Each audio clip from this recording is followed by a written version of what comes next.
এদিকে আরজিকর কাণ্ডে 10 মাস পূর্ণ হয়েছে, তদন্ত ধামাচাপা দিতে চায় সিবিআই। তীব্র ক্ষোভ তিলোত্তমার মা বাবার। এই অবস্থায় এই আবহে টালা থানা অভিযানে অভয় মঞ্চ আরজিকরের জমায়েত জুনিয়র ডাক্তারদের। সরাসরি আমাদের সঙ্গে রয়েছে আমাদের প্রতিনিধি উজ্জ্বল মুখোপাধ্যায়। উজ্জ্বল,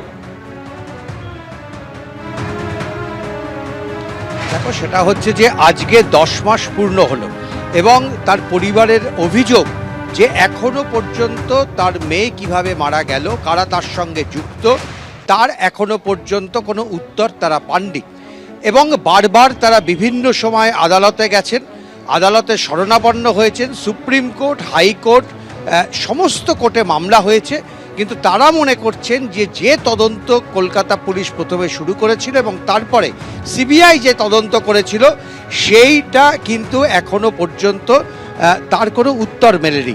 ফলে আজকে অভয়া মঞ্চের পক্ষ থেকে এই টালা থানায় তাদের এখানে বিক্ষোভ দেখানোর কথা। এবং এখনো পর্যন্ত দেখতে পাচ্ছ যে এখানে কার্যত একটা দুখানা ব্যারিকেড তৈরি করা হয়েছে, প্রচুর পরিমাণে পুলিশ মোতায়েন হয়েছে এবং যাতে কোনো রকমভাবে এখানে কোনো ঘটনা না ঘটে তার জন্য পুলিশ প্রশাসন তারা কিন্তু রীতিমতন প্রস্তুত। আমরা জানি যে আজকে আরজিকরেও ঠিক একই সময় চিকিৎসক যারা রয়েছেন, চিকিৎসকদের যে সংগঠন রয়েছে তারাও কিন্তু ওখানে তারা বিক্ষোভ দেখাবেন।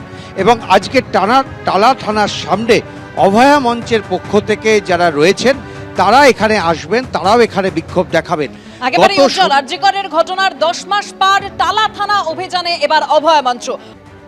করোনা নিয়ে নবান্নে বৈঠক করেছেন মুখ্যমন্ত্রী মমতা বন্দ্যোপাধ্যায়। সংশ্লিষ্ট সব দপ্তরের সঙ্গে বৈঠক করেছেন তিনি এবং তিনি বলছেন যে প্রস্তুতি সেরে রাখলাম, তবে ভয় পাওয়ার কিছু নেই। আশা করি প্যান্ডামিক আর হবে না। যা যা দরকার সবই সরকারি হাসপাতালে আছে। ভ্যাকসিনও বেরিয়েছে, সবাই ভ্যাকসিনও নিয়েছে। কি বলেছেন তিনি, শুনুন। সতর্ক আমাদের থাকতে হবে, কোনো প্যানিক ক্রিয়েট করা নয়। যদি বাই চান্স সেরকম কিছু হয় আমাদের প্রস্তুতি তৈরি থাকবে, এটা নিয়ে ভয় পাওয়ার কোনো কারণ নেই। কিছু কিছু ক্ষেত্রে যাদের কোমরবিডিটিস আছে, যাদের লাংসের প্রবলেম আছে, চেস্টের প্রবলেম আছে, হার্টের প্রবলেম আছে বা অন্যান্য নানা রকম প্রবলেম থাকতে পারে। এবং sometimes ageing is also the factor. সর্দি কাশি হলেও একটা বুকে কফ জমে থাকলে শ্বাসকষ্ট হয়, যার জন্য নেবুলাইজার করা হয়, করে ওটাকে ক্লিয়ার করা হয়। তারা ডাক্তার দেখান, ট্রিটমেন্ট করুন। আমরা নিজেদের ইন্টারেস্টেই নিজেরা মিটিংটা করলাম, যাতে ফার্দার যদি কখনো সেরকম পরিস্থিতি হয় তখন আমরা যেন প্রস্তুতিটা রেখে দিতে পারি, যাতে কোনো অসুবিধে লোকের না হয়। কিন্তু এখনই আমরা এই ব্যাপারে কোনো সিদ্ধান্ত নিচ্ছি না, তার কারণ সেই সিচুয়েশন তৈরি এখনো হয়নি।